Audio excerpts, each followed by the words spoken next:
한국에서 열렸습니다. 그때 우리 한국 축구 대표팀이 4강 신화를 만들므로 축구 역사상 월드컵에서 꿈을 이루게 되었습니다. 그때 우리들은 대형 스크린 앞에서 혹은 식당에서 혹은 광장에 모여 중계방송을 보았습니다. 붉은색 셔츠를 입고 길거리 응원도 열심히 했습니다. 대한민국 짝짝짝 대한민국 이렇게 얼마나 응원을 많이 했는지 모릅니다. 온 도시는 응원 소리로 가득했었습니다. 그와 같이 이번에 만 20세 이하 선수들로 구성된 U20 월드컵에서도 한국은 세계를 깜짝 놀라게 했습니다. 경기를 위해 이들 선수들이 처음 소집될 때만 해도 최하위 팀이다, 최약체 팀이다라고 여겨지고, 그래서 4강 그리고 결승까지 간다는 목표는 다소 허황된 꿈이었을지도 모릅니다. 하지만 그 꿈이 현실이 되어서 막강한 팀들을 차례로 물리치고 결승전까지 이르게 되었던 것입니다. 결승전에서 아깝게 준우승을 차지하게 됐습니다만은 앞으로는 어떻게 될지는 잘 모르지만 이번 성적만으로 볼 때는 한국은 축구 강국이 되었습니다. 이강인 선수를 비롯한 여러 선수들이 마음속에 꿈꾸었던 꿈이 있었죠. 축구 선수로서. 환상적인 그 꿈은 뭘까요? 월드컵의 결승전까지 가는 건 아니겠어요? 그 꿈꾸었던 우승이나 준우승을 다투는 결승전에 서게 되는 세계 최강의 꿈을 이들은 다 이루었습니다. 사람의 마음속에 품은 꿈은 허황된 것보다 훨씬 더 현실로 이루어지는 것이 많습니다. 특별히 꿈을 주시고 꿈을 이루어 주시는 하나님의 백성들이 그 마음속에 가지고 있는 꿈은 반드시 이루어 주십니다. 마태복음 13장에 보면 씨 뿌리는 비유가 나옵니다. 그 씨 뿌리는 비유의 핵심적인 요소는 좋은 씨앗과 땅, 토양입니다. 밭입니다. 예수님께서 우리의 신앙생활을 이와 같이 옥토에 뿌린 씨앗으로 비유하여 말씀하셨습니다. 아무나 천국 말씀을 듣고 깨달지 못할 때는 악한 자가 와서 그 마음에 뿌려진 것을 빼앗는 이는 곧 길가에 뿌려진 자요, 돌밭에 뿌려졌다는 것은 말씀을 듣고 즉시 기쁨으로 받되 그 속에 뿌리가 없어 잠시 견디다가 말씀으로 말미암아 환난이나 박해가 일어날 때에는 곧 넘어지는 자요, 가시떨기에 뿌려졌다는 것은 말씀을 들으나 세상의 염려와 재물의 유혹에 말씀이 막혀 결실하지 못하는 자요, 좋은 땅에 뿌려졌다는 것은 말씀을 듣고 깨닫는 자니 결실하여 어떤 것은 100배, 어떤 것은 60배, 어떤 것은 30배가 되느니라 라고 했습니다. 우리는 이런 비유의 말씀을 통해서 어떻게 하면 우리 인생이 성공적인 인생을 살아갈 수 있을 것인지에 대한 실제적인 해답을 발견할 수가 있습니다. 한 해 농사의 성공 여부가 좋은 씨앗과 토양입니다. 즉 밭에 달려 있듯이 우리 인생의 성공 여부도 마음밭에 달려 있습니다. 마음을 어떻게 먹느냐에 따라서 우리의 인생 성공이냐 실패냐가 반드시 거기에 달려 있다는 거예요. 사람의 마음은 다 똑같지를 않습니다. 사람의 마음밭은 그야말로 천차만별입니다. 그런데 우리 예수님께서 보신 사람의 마음밭은 4종류가 있다고 한정을 지어 놓습니다. 첫째는 길바닥 같은 마음, 둘째는 자갈밭 같은 마음, 셋째는 가시덤불 같은 마음, 넷째는 가장 좋은 옥토와 같은 마음이 있다고 했습니다. 첫째, 둘째, 셋째 밭은 다 같이 마음에 큰 상처를 입은 사람들의 마음을 비유한 것이고, 넷째 밭인 좋은 밭 옥토는 모든 상처를 해결받고 치유를 받은 사람의 마음을 비유하고 있는 것입니다. 먼저 길바닥 같은 마음은 무사람들로부터 짓밟히고 무시당함으로 그 마음이 사람들을 향해서 분노와 적개심과 억울함과 굳게 닫혀 길바닥같이 단단하고 딱딱해서 씨앗을 받아들일 수 없는 냉혈적 마음을 비유한 것입니다. 밭도 사람들이 지름길로 간다고 사람 밭 모퉁이로 지나가고 자꾸 밟으면 사람에게 밟히면 땅은 길이 됩니다. 그리고 길가 밭은 사람의 마음이 사람들에게 이리저리 밟힌 것을 의미합니다. 무시받고 태박당하고, 그래서 마음이 닫혀진 상태, 누구에게도 마음이 열리지 않는, 그래서 누구의 말도 받아들이지 않는 이런 마음을 길가밭이라고 비유한 것입니다. 이와 같은 마음에 뿌려진 말씀의 씨가 마음속에 스며들 수가 없고, 길바닥 위에 놓여있는 씨는 결국 또다시 사람의 발길에 이리저리 밟혀서 깨어져 버리고 혹은 새의 밥이 되고 마는 것입니다. 결국 성공의 열매, 축복의 열매를 얻지 못하는 마음이죠. 예수님의 복음의 말씀이 그 마음속에 아무리 많이 뿌려져도 들어갈 수 없으므로 구원과 축복의 열매를 맺을 수 없는 마음입니다. 둘째 밭인 자갈밭, 돌이 얕은 그런 밭, 이런 마음은 흙의 깊이를 나타내는 밭으로서 흙의 깊이가 매우 얕은 밭을 말합니다. 이런 밭은 씨가 뿌려져 싹이 나고 뿌리가 나도 결국 뿌리가 깊게 내려가지 못하므로 햇빛에 말라 죽고 만다는 것입니다. 이와 같이 마음의 깊이가 없고 늘 염려와 근심, 불안과 공포에 떠는 마음을 자갈밭 같은 마음이라고 했습니다. 마음밭이 깊이가 있어야 신앙이 뿌리를 깊이 내리고 건강하게 자라서 풍성한 열매를 맛볼 수 있는데, 염려와 근심, 불안과 초조 같은 돌덩어리가 마음속에 꽉 틀어차 있다면 깊이 있는 신앙의 열매를 거둘 수가 없습니다. 이런 마음의 소유자는 복음을 쉽게 받아들이고 기쁜 마음으로 신앙생활을 처음에는 잘하다가 가족들이나 가까운 친구들의 핍박을 받게 되면 언제 믿었느냐는 식으로 쉽게 말씀과 믿음을 포기하는 마음의 상태를 비유한 것입니다. 또 이런 사람이 꼭 있어요. 교회 처음에 전도받아 와가지고 너무너무 기뻐가 좋아하는데요, 핍박이 조금만 오고 그러면 금방 믿음을 저버려버리는 이런 그 아주 얕은 마음밭을 가진 사람이 있습니다. 이 사람도 열매 맺지 못한다는 거예요. 셋째는 가시덤불 같은 마음인데, 가시밭은 흙도 있고 좋은 땅이지만은 가시덤불과 같은 잡초가 무성하게 우거진 땅입니다. 이 가시덤불은 그 사람 속에 자리 잡고 있는 탐심, 욕심의 가시덤불, 명예와 재물의 유혹과 같은 잡초가 우거져 있기 때문에 하나님 나라의 씨가 뿌리내리지 못하고 열매를 맺지 못하는 것입니다. 그리고 넷째로 가장 좋은 옥토 같은 마음입니다. 옥토와 같은 좋은 마음을 가진 자는 복음의 진리를 잘 받아들이는 자를 말합니다. 그것을 잘 깨닫고 구원의 확신을 가지고 신앙을 힘있게 하고 믿음이 크게 성장하고 풍성한 믿음의 열매를 맺는 사람의 마음입니다. 그러니까 마음에 따라서 완전히 달라진다는 거죠. 마음에 따라서 열매가 없고 마음에 따라서 30, 60배, 100배의 열매를 풍성하게 거두는 이런 것이 이 마음에 달려있다는 거예요. 옥토 같은 좋은 마음은 생리적으로 생겨난 것이 아니라 주 예수님을 만남으로 치유되고 깨어지고 기경이 되고 새롭게 거듭난 사람들의 마음을 비유한 것입니다. 누가복음 8장 15절에 좋은 땅에 있다는 것은 착하고 좋은 마음으로 말씀을 듣고 지키어 인내로 결실하는 자니라 라고 했습니다. 마태복음 14장 8절에도 동일하게 들으는 좋은 땅에 떨어짐에 어떤 것은 100배, 어떤 것은 60배, 어떤 것은 30배의 결실을 하였느니라 라고 했습니다. 예수님 만남으로 치유되고 깨어지고 기경이 되고 새롭게 거듭난 사람의 마음은 아주 착하게 바뀝니다.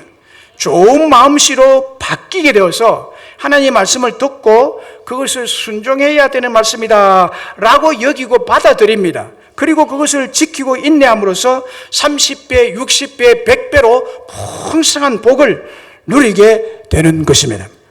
오늘 본문에 마치 길바닥 같은 마음, 자갈밭 같은 마음, 가시덤불 같은 마음의 소유자인 사케오의 마음 이야기를 하고 있습니다.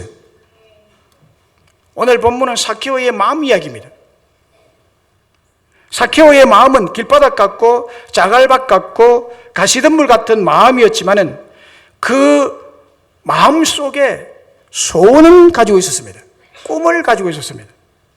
그 마음속에 품은 꿈이 이루어질 수 없는 현실 앞에 더욱 절망하며 외로워하며 스스로 열등감에 시달리면서 힘겹고 어쩔 수 없는 현실을 살아가고 있는 자가 사케오라는 인물입니다. 그러던 어느 날 사케오가 예수님을 만나게 되므로 그 마음이 바뀌고 그 삶이 완전히 변화되는 모습을 오늘 본문에서 소개하고 있습니다. 그런데 사케오가 예수님을 만남으로 어떻게 그 삶이 완전히 달라졌을까요? 첫 번째로 예수님께서 사케오의 마음의 소리를 들어주셨기 때문에, 마음의 소리를 들어주셨기 때문에 사케오의 마음이 완전히 바뀌었습니다. 2절과 5절을 보면 사케오를 이름한 자가 있으니 세리장이요 또한 부자라라고 했습니다. 5절에 보면 오늘 예수께서 그곳에 이르사 쳐다보시고 이르시되 사케오야 속히 내려오라 내가 오늘 내 집에 유하여야겠다 하시니 급히 내려와 즐거워하며 영접하거늘 라고 했습니다. 본문에 소개된 대로 사케오는 키가 아주 작고 세리장이요 부자였습니다. 그가 어느 날 예수님께서 그 마을을 지나가신다는 소문을 듣게 되었습니다. 그가 예수님께 관심을 가진 것은 그의 마음에 많은 말이 있었기 때문에 그랬습니다. 자기가 하고 싶은 말이 마음에 가득 차 있었어요. 남에게는 함부로 할 수 없는 마음속의 언어들이 너무나 많이 자주 갖고 있었어요. 함부로 다른 사람 말할 수도 없고 예수님에게 한번 털어놔야 되겠다라는 생각이 있었기 때문에 예수님이 지나가시는 소문을 듣고 그분이 어떤 분인지 알아버리고 예수님께서 지나가시는 길목으로 나갔던 것입니다. 그런데 예상외로 사람들이 너무 많고 자기는 키가 작아서 예수님을 볼 수가 없었습니다. 그래서 길가에 서 있는 돌 무화과 나무 위로 기어 올라갔습니다. 그때 지나가시는 예수님께서 사케오를 보시고 사케오야, 사케오야 부르시면서 오늘 내가 너희 집에 유하여야겠다라고 하셨습니다. 이 말씀 한마디에 사케오는 급히 내려와 절구하면서 예수님을 자기 집으로 영접했습니다. 어떻게 예수님의 간단한 말씀 한마디에 사케오가 너무나 기뻐하며 즐거워할 수 있었는지 그 의미를 파악할 필요가 있습니다. 초대교회 기록에 의하면 사케오는 어릴 때 부모를 잃고 호롤단신 고아로 자랐다고 합니다. 거기에다가 설상가상으로 소아마비까지 걸려서 키도 제대로 크지 못하고 한쪽 다리는 저는 장애가 있었다고 합니다. 그 때문에 사케오는 심한 멸시와 냉대를 받고 배고픔과 서러움 속에서 고아라는 열등감을 가지고 자랐을 것입니다. 그래서 사케오가 믿고 의지할 것이라고는 세상 어디에도 없었습니다.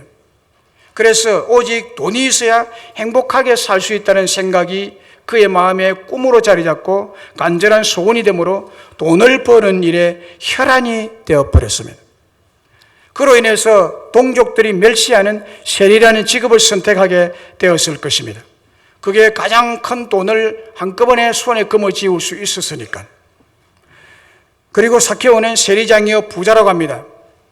아무리 세리장이고 부자라고 해서 당시 유대사회에서는 세금 징수원인 세리는 아주 무시받고 멸시받고 마치 여자가 몸을 파는 장녀와 같은 취급을 받는 그런 직업이었습니다. 누구도 세리의 직업을 그렇게 가지려고 하지 않았던 것입니다. 그런데 이 사케오만은 고아로 자랐고 장애인이요 키도 작고 이런 열등감 속에서 돈을 벌어야 되겠다는 이런 일념하에 세리의 직업을 택한 것입니다. 그래서 동족인 유대인들이 멸시하고 천대시 여김으로 상종하지 않았던 그런 사람이었습니다. 당시 로마가 이스라엘을 지배하면서 세금을 효과적으로 징수하기 위해서 동족 유대인에게 세금 징수의 책임을 주면서 지역마다 세금 징수액을 할당했습니다. 사마리아에는 세금 징수액 얼마다? 그걸 거두어서 로마 정부에 상납하는 것입니다. 세무징수원이. 그리고 그 할당액 이상은 세리 각자의 수입을 하라고 법적인 장치를 해줬습니다. 그러니까 자기가 모은 세금 일정한 상납해야 될 일정한 세금 외에 자기가 가지고 갈 세금을 더 붙여서 사람들에게 세금을 매겨서 거두어들인 세무공무원이었습니다. 그러니까 세리들은 어렵고 힘든 동력들에게 자기 호주머니 수입을 채우기 위해서 무거운 세금을 징수했던 것입니다. 그래서 이스라엘 백성들은 이런 세리를 정오하고 멸시하고 상종 자체를 하지 않았던 것입니다. 우리 돈 다 빼가는 놈들이다 이래가지고. 길에서 만나면 아는 사이라도 눈도 마주치지 않고 인사도 하지 않고 아예 비켜 지나갔습니다. 바로 삭개오도 이런 세리가 되어서 돈을 모아 부자가 된 것입니다. 그런데 삭개오는 세리장이라는 지위와 돈은 얻었으나 이제 모든 사람이 그를 피함으로 삭개오에게 극심한 외로움과 고독이 밀려오게 되었습니다. 그때 삭개오가 예수님이 갈릴리에 오셨다는 소식을 듣게 되었습니다. 갈릴리에 오신 예수님, 그분은 죽은 자를 살리시고 그분은 놀라운 이적을 행하시고 그분은 하나님 나라의 진리를 가르치시는데 세리와 장녀도 멸시하지 않고 그들과 함께 식사도 하며 대화를 같이 나누신다는 소문을 들었던 것입니다. 그 소식을 들은 삭개오는 예수님을 흠모하게 되었습니다. 내가 한번 그분을 만났으면 좋겠다고. 마침 자기가 사는 여륙에 오셨다는 소식을 듣자마자 그의 가슴엔 흥분이 되고 설레이는 마음과 예수님께서 자기와도 같이 식사도 하고 대화도 해주시며 자기를 누구보다도 더 잘 받아주실 것 같은 꿈과 소원을 가지고 달려 나갔던 것입니다. 그러나 그 길은 사람들로 가득 차게 되어서 예수님을 만날 수가 없었습니다. 키도 작고 사람들의 눈초리도 따갑고 사람들 사이로 뚫고 지나갈 용기도 없었던 것입니다. 그리고 큰 소리로 예수님, 제가 왔습니다. 제가 왔어요. 제가 당신을 만나 뵙기를 원합니다. 당신을 만나 뵙기를 간절히 바라서 이렇게 왔습니다라고 소리쳐보고 싶었습니다만 그럴 만한 용기도 나지 않았습니다. 그는 생각 끝에 돌 무화과 나무에 올라가서 예수님을 바라볼 수밖에 없었습니다. 그런데 뜻밖의 일이 났습니다.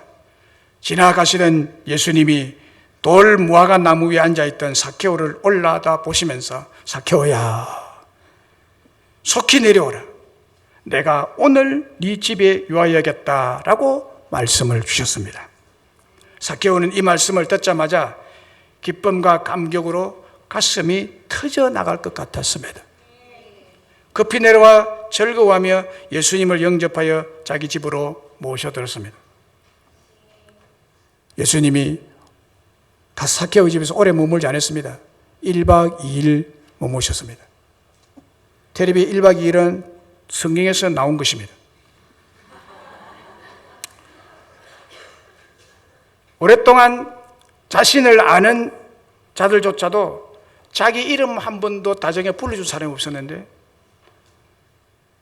그렇게 사랑스럽게 불러준 적이 없었는데 자기 어머니부터도 듣지 못한 어릴 때 돌아가신 부모님 아무도 이 삭개오라는 이름을 사랑스럽게 그렇게 친절하게 불러준 사람이 없었는데 처음 자기를 보시고 이름까지 아시고 마음까지 아시고 불러주시는 예수님이 너무나 감격스럽고 고마웠던 것이에요.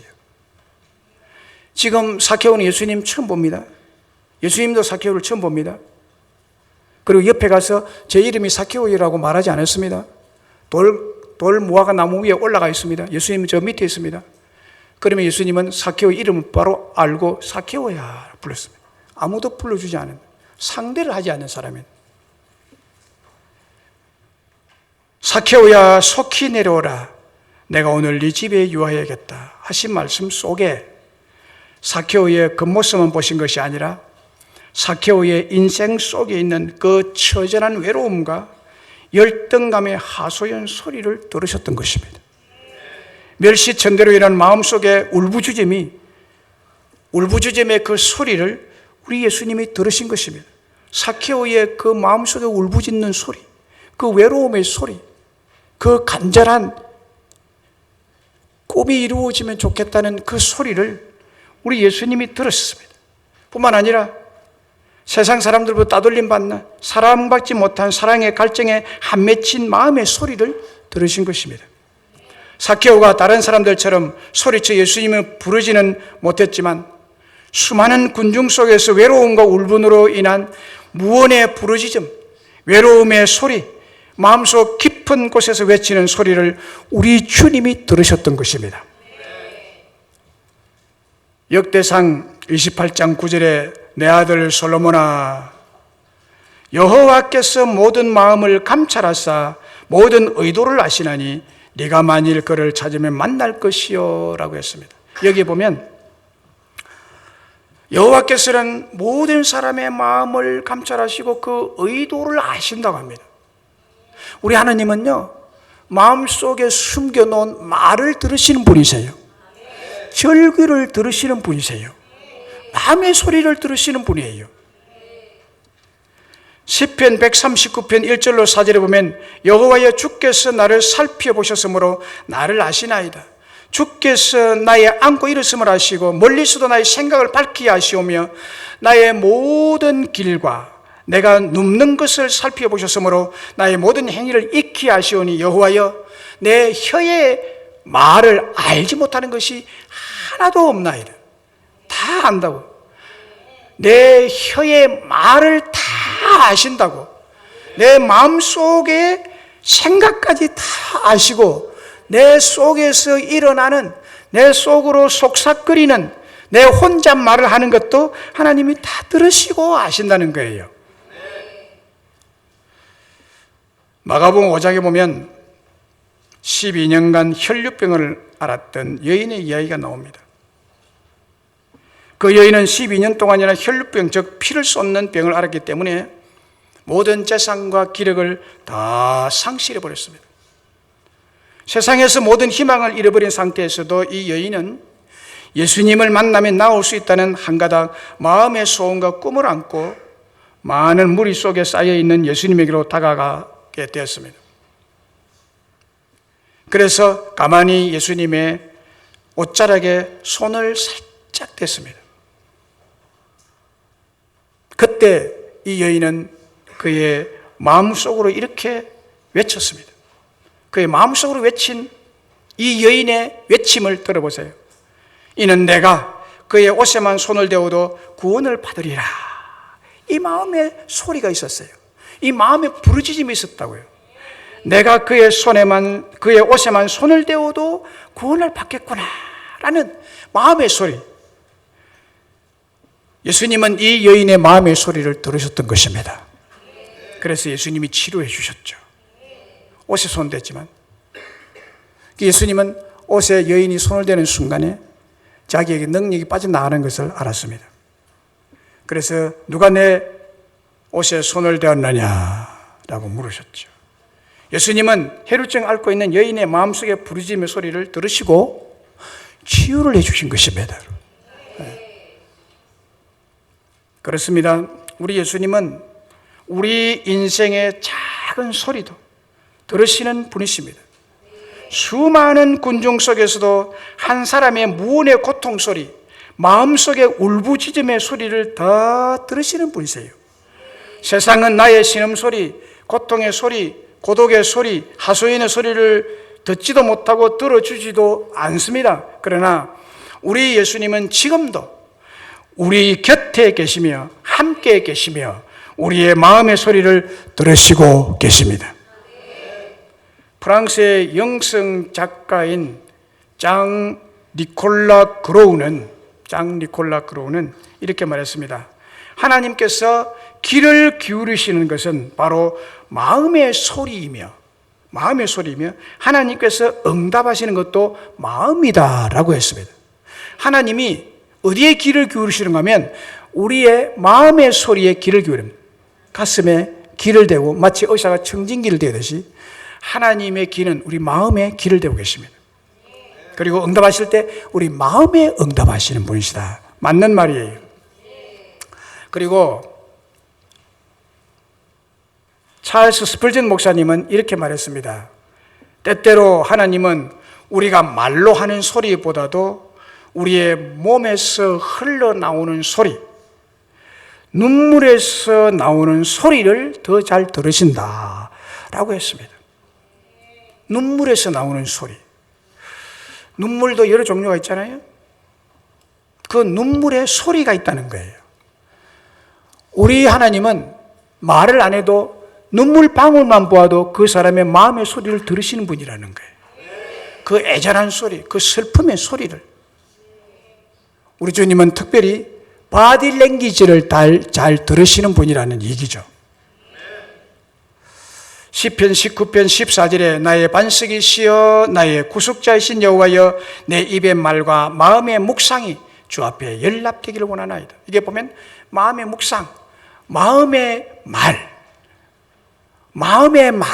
마음의 언어를 우리 주님이 들으신다는 거예요.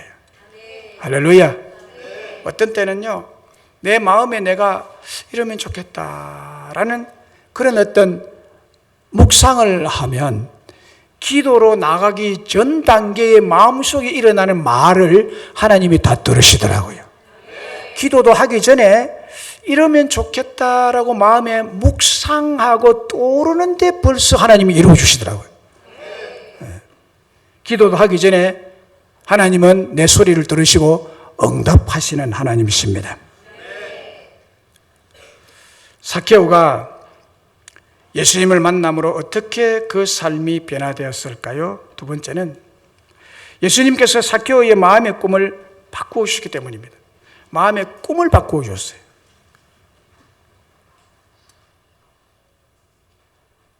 3절 4절에 그가 예수께서 어떠한 사람인가 하여 보고자 하되 키가 작고 사람이 많아 할 수 없어 앞으로 달려가서 보기 위하여 돌 무화과 나무에 올라가니 이는 예수께서 거리로 지나가시게 되미르라. 삭개오가 예수께서 어떠한 사람인가 하여 보고자 한 것은 그의 마음속에 꿈을 가지고 있었고 소원을 가지고 있었기 때문에 만나고 싶었던 것입니다.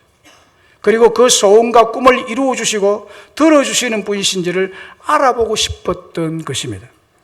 그리고 돌 무화과 나무에 올라간 것도 마음속의 소원이 너무 간절했기 때문에 올라간 것입니다. 그런데 5절 6절을 보세요. 예수께서 그곳에 이르사 쳐다보시고 이르시되 삭개오야 속히 내려오. 내가 오늘 내 집에 유하여야겠다 하시니 급히 내려와 절구하며 영접하거늘. 삭개오가 속히 내려오라는 오라 오늘 내가 내 집에 유하여야겠다라고 이 한 말씀 속에 삭개오는 그야말로 너무너무 감동했던 것입니다. 삭개오의 공개하고 싶지 않은 비밀스러운 마음의 소원과 꿈을 남몰래 조용히 들어보고 그것을 해결해 주고 바꾸어 주시겠다는 말씀입니다. 내가 너희 집에 가서 너의 마음속에 있는 것을 대화하면서 내가 바꾸어 주겠다고.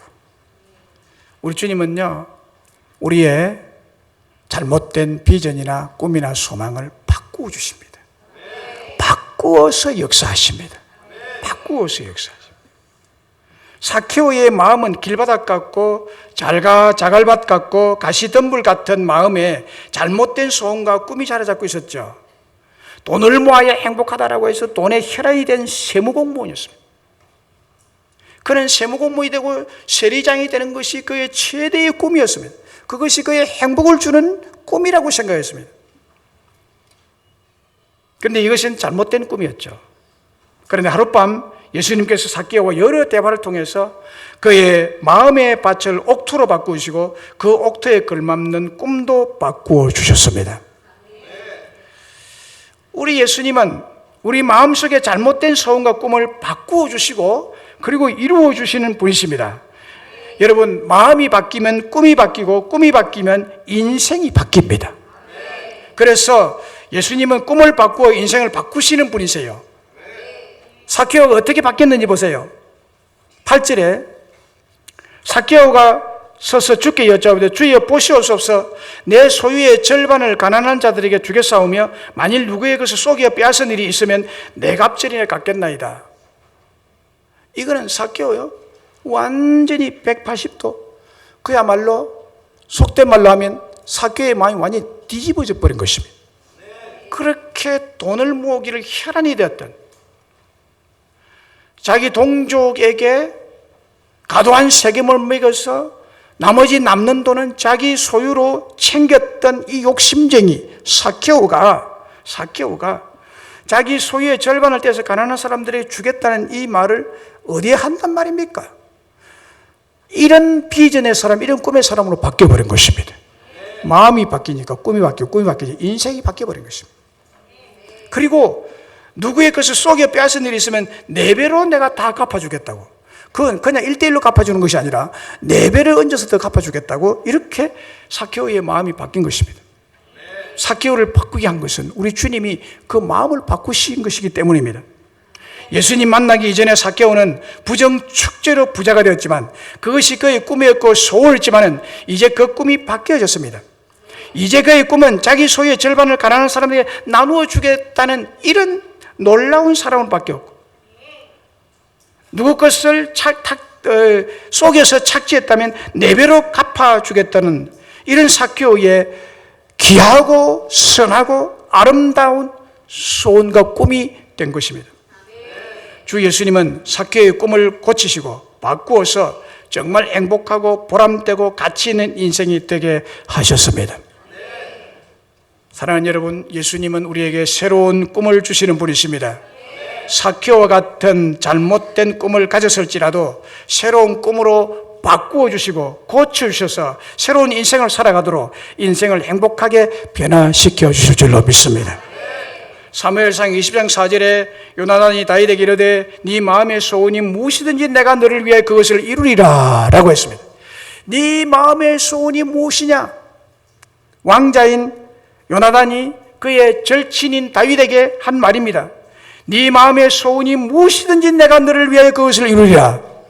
이것은요, 하나님이 다윗을 위해서 요나단의 입을 통해서 다윗에게 용기와 위로와 힘을 주시기 위해서, 확신을 주시기 위해서 주신 말씀이에요. 하나님의 음성으로 주셨습니다.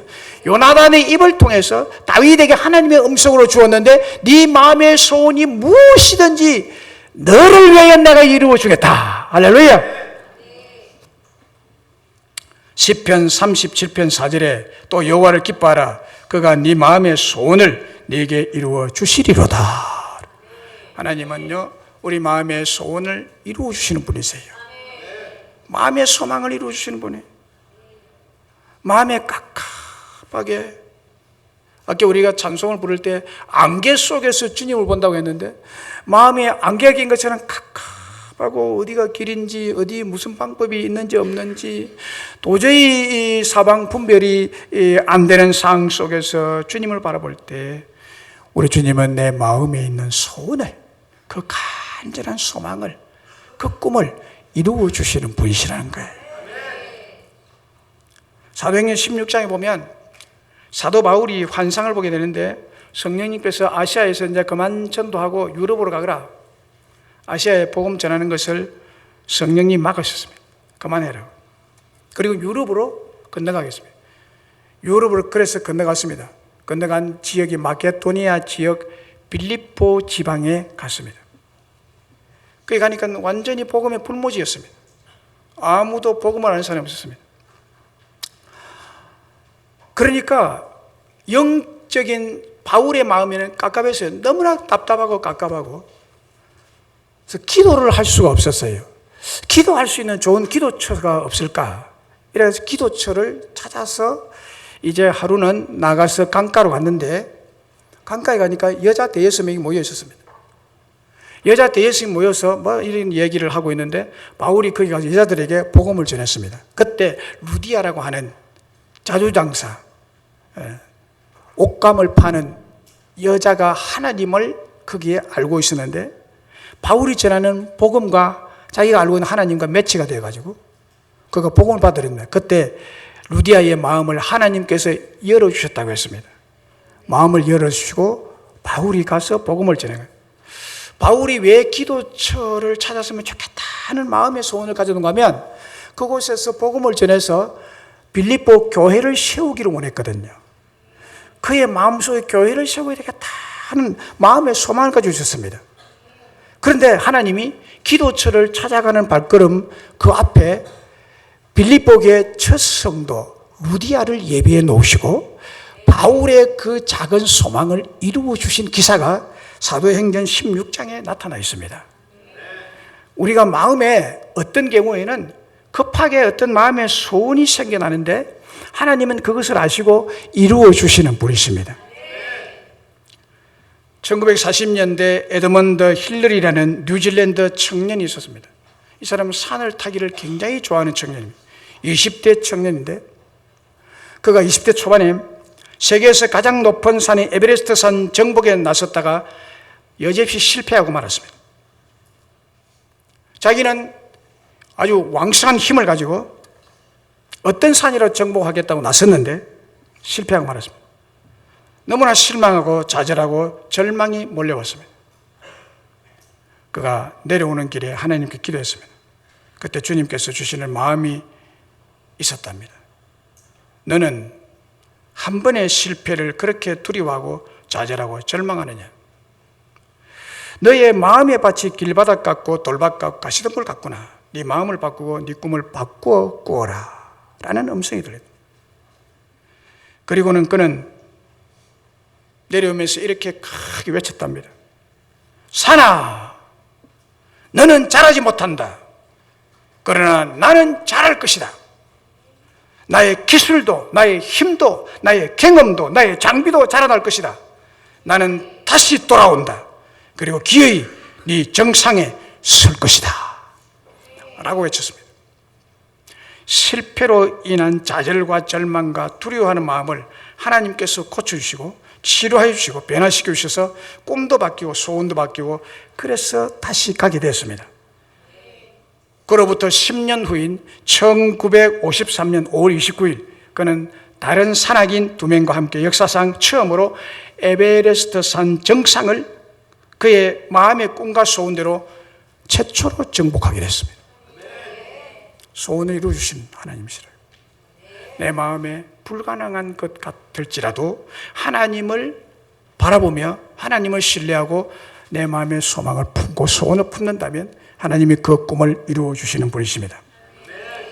2000년 1월 12일 국민일보 신앙 간증으로 실린 기사의 내용입니다. 경북 영덕군 남정면 구계리에 위치한 구계교회 동해안 올라가면 구기고 있습니다. 구계교회에 다니는 김상태 안수 집사님의 신앙 간증입니다. 국민은혜에 실린 기사를 그대로 소개하면 이렇습니다. 동해 바닷가에 있는 구계교회는 성도수가 50여 명 출석하는 교회였습니다. 교회 시설은 재정 부족으로 20년간이나 한 번도 수리를 하지 못해서 아주 낡은 상태였습니다. 장마철이면 낡은 지붕이 세워서 비가 뚝뚝 떨어지고 예배 시간엔 예배를 드리기가 여간 어려운 게 아니었습니다. 그래서 매년 여름이 오고 장마철이 다가오면 담임 목사님의 걱정이 태산입니다.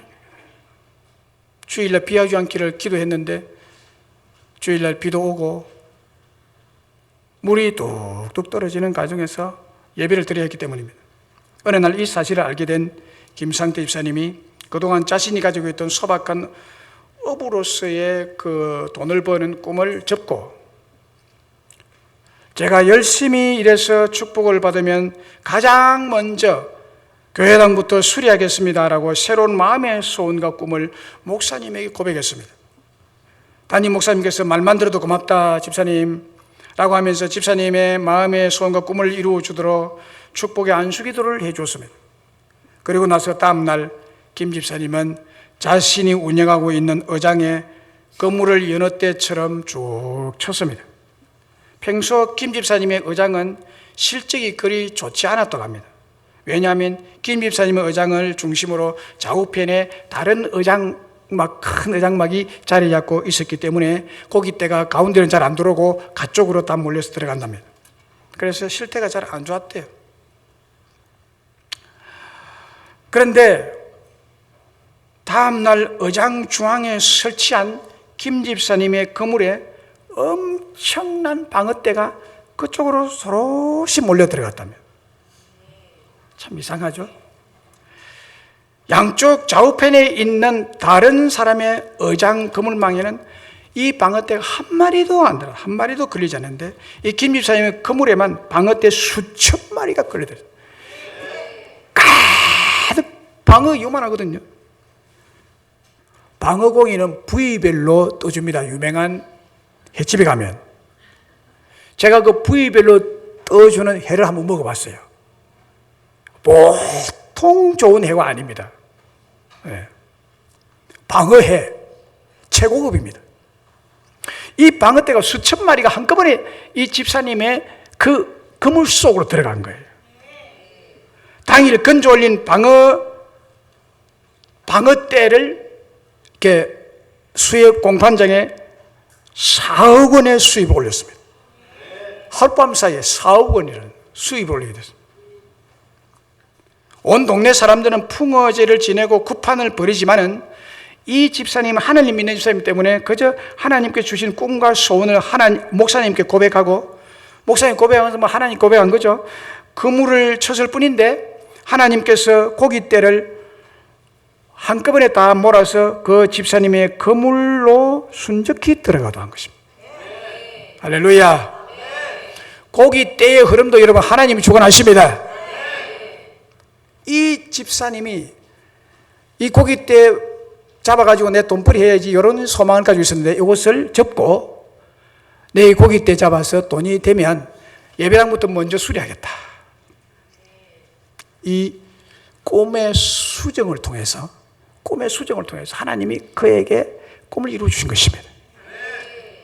기적이 일어난 거죠.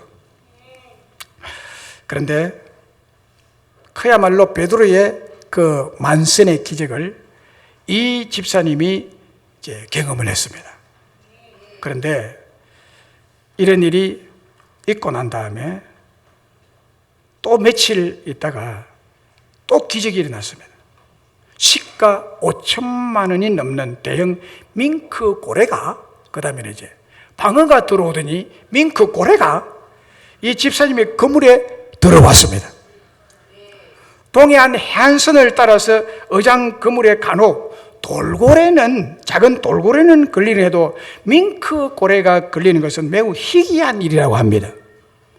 왜냐하면 큰 밍크 고래는 힘이 엄청 세기 때문에 걸려들면 그물을 다 찢어버리고 도망을 친답니다. 그래서 못 잡는답니다. 그래서 그물만으로는 밍크 고래를 잡을 수가 없다는 거예요. 그런데 이 밍크 고래는 너무나 온순한 고래가 들어왔어요.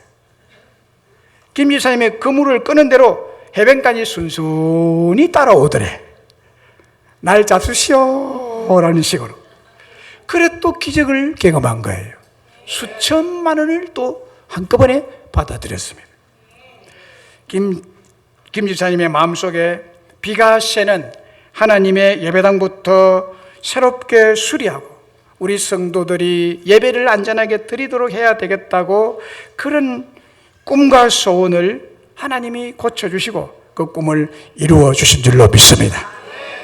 이거는 사실입니다. 우리 하나님이 시퍼렇게 살아계세요. 여러분의 마음을 감찰하고 생각을 하시고 소원을 다 아시는 분이세요. 말을 안 해도 다 아시는 분이에요. 말할 필요가 없어요. 사람에게 말할 필요가 없어요. 하나님이 다 아시는데 뭐 때문에 말을 할 거예요? 하나님은 마음에 말을 하시고 우리의 허황된 꿈을 바꾸어서 바른 꿈을 꾸도록 하셔서 그 꿈을 이루어 주시는 분이세요. 그러면 삭개오가 이런 큰 은혜를 받기까지 어떤 일이 있었나요? 삭개오가 주님 앞에 나왔다는 사실이에요. 주님 앞에 나와야 되는 것입니다. 나와야죠.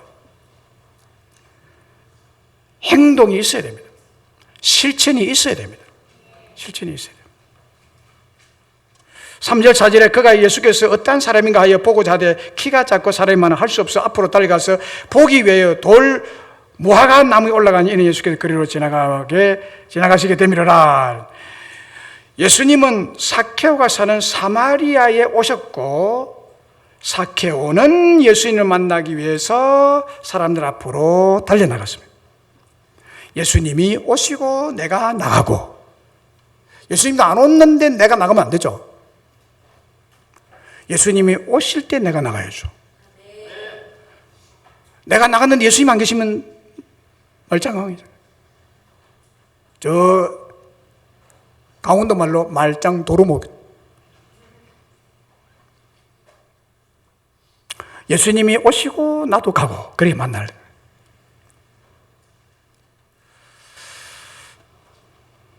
예수님께서 삭개오를 찾아오셨고 삭개오는 예수님 앞에 나아갔습니다. 그렇습니다. 오늘도 여러분, 우리 주님은 여기에 모인 우리들을 찾아오신 줄로 믿습니다. 누가 가장 놀랍게 큰 은혜로 만날지 모릅니다. 만나는 강도가 다 다르죠. 저 아웃사이드에서 예수님 바라보듯이 예배드리고 가는 사람이 있을 것이고, 삭개오와 같이 만나고 가는 사람이 있을 것이고, 삭개오처럼 주님을 만나고 가시길 바랍니다. 이 예배의 자리에 우리 앞에 와 계십니다. 그리고 우리의 마음의 소리를 듣기를 원하시고 마음의 문을 열기 원하셔서 마음의 문을 두드리고 계십니다. 계시록 3장 20절에 볼지어다 내가 문 밖에 서서 두드리노니 누구든지 내 음성을 듣고 문을 열면 내가 그에게로 들어가 그와 더불어 먹고 그는 나와 더불어 먹으리라고 말씀하고 있습니다. 문을 열어라. 마음의 문을 활짝 열고 주님이 들어오시도록. 그러면 우리가 주님 만날 수 있죠. 우리 인생에 수고하고 무거운 짐진 마음, 외로움과 고독한 마음, 아픔과 고통의 마음을 주 예수님 앞으로 가지고 나오면 마음을 편히 쉬게 하시고 마음속에 참된 행복과 쉼을 주실 줄로 믿습니다. 마태복음 11장 28절 29절에 우리가 잘 아는 말씀이 있죠. 수고하고 무거운 짐진 자들아 다 내게로 오라 내가 너희를 쉬게 하리라. 나는 마음이 온유하고 겸손하니 나의 목에는 메고 배우라. 그리하면 너희 마음이 쉼을 얻으리라. 외로움과 고독의 소리, 아픔과 고통의 소리를 들으시는 주님 앞에 나아갈 때 마음속에 쉼을 얻고 참된 안식과 진정한 행복을 얻게 될 줄로 믿습니다. 말씀을 맺습니다. 우리 주님은 소리 없는 마음의 소리를 들으시는 분이세요. 우리 주님은 홀로 겪는 마음의 아픈 소리, 마음의 고통 소리, 깊은 신음의 소리를 들으시는 분이세요. 그리고 길바닥 같고 자갈밭 같고 가시덤불 같은 마음을 고치시고 치유하시고 변화시켜 주시는 분이세요. 그러므로 주 예수님 앞으로 우리 모두가 나아가서 마음의 쉼, 참된 자유, 진정한 행복을 누리는 우리 모든 성도들이 되시기를 주의 이름으로 축복합니다. 우리